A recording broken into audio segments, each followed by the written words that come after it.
बादशाह का वो बड़ा समझदार था, सूझ बूझ वाला था। वो जानता था कि जब अल्लाह का वली वजू करता है, मिसवाक करता है और जब मसल्ले पे जाता है, 2 रकात नमाज पढ़कर जो दुआ करता है, फिर जो तबाही आती है फिर कोई नहीं रोक सकता। तो उसने क्या कहा बादशाह से कि जल्दी से आप माफी मांग लीजिए, वरना ये मिसवाक मंगा चुके हैं, पानी मंगा चुके हैं, और ये अल्लाह के वली हैं, और अल्लाह के वली की फितरत से, फिरासत से दूर रहिए। इनकी बद्दुआ अगर हो जाती है तो वापस नहीं आती है। इत्तक़ू फिरासतल मुमिनीन फ़इन्नहु यंज़ुरु बिनूरिल्लाह। अल्लाह की निगाह से वो लोग देखते हैं अल्लाह का जो वली होता है। बादशाह के कान में कहा कि अगर बादशाहत चाहते हैं, आप अपनी देश की सलामती चाहते हैं, अपनी कुर्सी अगर सही रखना चाहते हैं, तो आप इन टोपी वाले को, इन मौलानाओं को, इन मदरसे वालों को, इस देश के मुसलमानों को, इस देश के एक एक कलिमा पढ़ने वालों को, इस देश के दलित को, इस देश के बहुजन समाज के लोगों को परेशान मत कीजिए, वरना ये अल्लाह का नेक बंदा अगर हाथ उठा लिया आसमान की तरफ तो आपकी कुर्सी टूट जाएगी, आप जमीन पर गिर जाएंगे, आपको तबाह होने से कोई नहीं बचा सकता। उन्होंने कहा बिल्कुल सही बात। कहां डर गया बादशाह और जाकर हाथ जोड़कर सामने खड़ा हो गया कि वजू मत कीजिए, आप मिसवाक मत कीजिए, आप नमाज पढ़ने मत जाइए। क्यों जाइएगा? दुआ कर बद्दुआ करेंगे, तबाह हो जाएंगे। और ऐसा है मेरे भाइयों, ऐसा है। अल्लाह का जो नेक बंदा होता है, लौ अक़सम बिल्लाहि लअबर्रहुल्लाह, वो जो कसम खा ले अल्लाह का नेक बंदा, तो अल्लाह तबारक व तआला उनकी रजा के लिए, क्यों?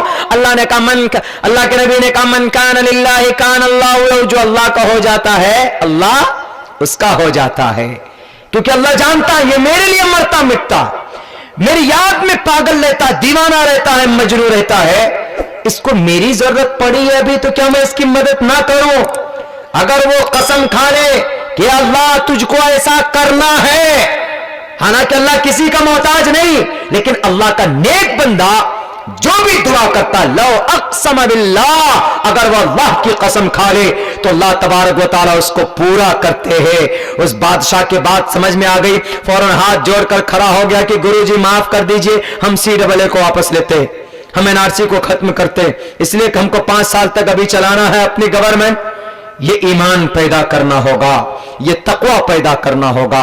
आज हम टोपी दाढ़ी वाले तो हैं, कलिमा पढ़ने वाले तो हैं, नमाज पढ़ने वाले तो हैं, लेकिन ईमानी ताकत वो है बिल्कुल भी नहीं। डर जाते इन नकली खुदाओं से, डर जाते हैं इन फिरका परस्तों से, डर जाते इन जानवरों के नाम पर लड़वाने वालों से।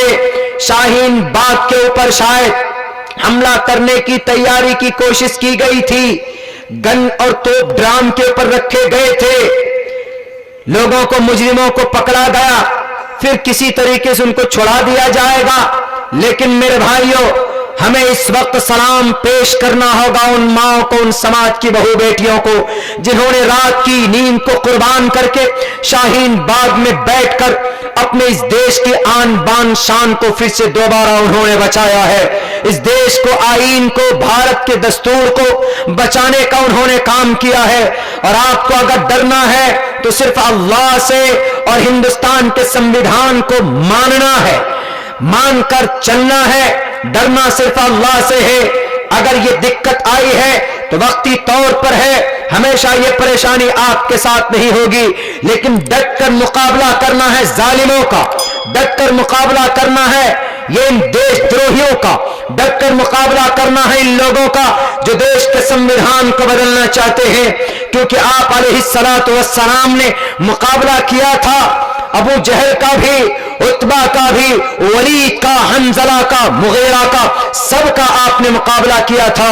मोहम्मद रसूलुल्लाह को 53 साल तक आप काबे में रहे, लेकिन 53 साल के बाद भी अबू जहल के चेलों ने कहा कि नहीं, तुम घुसपैठिए हो, इसलिए कि बहकी बहकी बात करते हो, तुम नया धर्म लेकर आए पता नहीं कहां से, अफगानिस्तान से कि ईरान से, इसलिए तुमको नहीं माना जाएगा, निकलो इस देश से।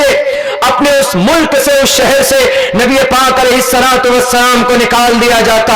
آپ جب جا رہے تھے اپنے شہر کو چھوڑ کر تو آپ کے آنکھوں کے اندر آنسو ٹپک رہا تھا اور آپ یہ کہہ رہے تھے کہ کعبہ, اے سرزمین مکہ, اس دنیا کے اندر تجھ سے زیادہ محبوب اور پیاری چیز میرے لیے کوئی جگہ نہیں ہے, کیونکہ میں تجھ میں پیدا ہوا, میں تیرا ناگرک ہوں, میں تیرا ہی واسی ہوں, میں یہاں سے نکالا جا رہا ہوں کیونکہ NRC لاگو کر دیا گیا ہے ابو جہل کے ذریعے سے, CAA کو نافذ کر دیا گیا ہے عتبہ کے ذریعے سے, NPR کرانے کی کوشش کی جا رہی ہے عتبہ, شیبہ, ولید, حنظلہ, مغیرہ کے ذریعے سے.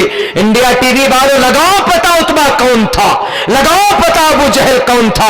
دیکھیں اگر ہمت اور گردہ ہے آپ کے اندر, ابو جہل اس دھرتی کا ظالم بادشاہ تھا, فرعون اس دھرتی کا ظالم تھا. ابو جہل کے چہرے تھے عتبہ, شیبہ, ولید, حنظلہ, مغیرہ, جو شراب کو جائز قرار دیتے تھے, جو زنا کو عیاشی کی چیز سمجھتے تھے, ان کا نام لے رہا ہوں میں. ورنہ آپ یہ مت سوچنا کہ یہ کسی ٹیررزم کا, IS کے لیڈروں کا نام تو نہیں ہے ابو جہل. نہیں, ابو جہل تمہارے دادا پر دادا تھے, وہ تھے دادا پر دادا, انہی کا نام ہے یہ. انہوں نے کہا تھا, نبی کو نکالا تھا, ڈیٹینشن سینٹر میں رکھا 3 سال تک. اس وقت کے ڈیٹینشن کیمپ کا نام شیب ابی طالب تھا. 3 سال تک بند کر دیا گیا, 3 سال تک کھانے کے لیے وہیں پر سامان مہیا کر دیا گیا. چاروں طرف سے نبی کے ماننے والوں کا بائیکاٹ کر دیا گیا کہ آج سے نبی سے کوئی لینا دینا نہیں. کیوں؟ کیونکہ یہ گھسپیٹیے ہیں. NPR میں ان کا نام چھٹ گیا, NRC میں یہ پروف نہیں کر پائے, CAA کا بڑا ویرود کیا تھا, بڑی بات کرتے تھے یہ کلمے کی. میرے بھائیوں, نبی نے ایکسپٹ کیا ان کے ظلم کو, چلے گئے شیب ابی طالب کے اندر. جب شیب ابی طالب میں 2 سال گزر گیا اس ڈیٹینشن سینٹر کے اندر, تو وہاں پر کھانا ختم ہونے لگا, باہر سے کوئی کھانا نہیں جاتا تھا, کھانا ٹوٹل ختم ہو گیا, اناج ختم ہو گئے, چاول ختم ہو گیا, آلو, ساگ, سبزی جو بھی تھا ان کے پاس اسٹاک, کھجور تھے, انجیر تھے, زیتون تھے, سب کے سب ختم ہو چکے تھے.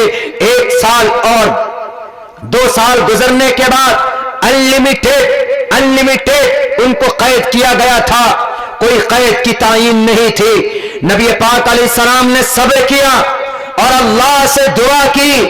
اللہ کے نبی علیہ السلام نے سب کو صبر کی تلقین دی اور سب کو کہا کہ صبر کرو, وقت آئے گا, یہ وقت ان ظالموں کا ہے, تو کوئی ایک ایسا وقت آئے گا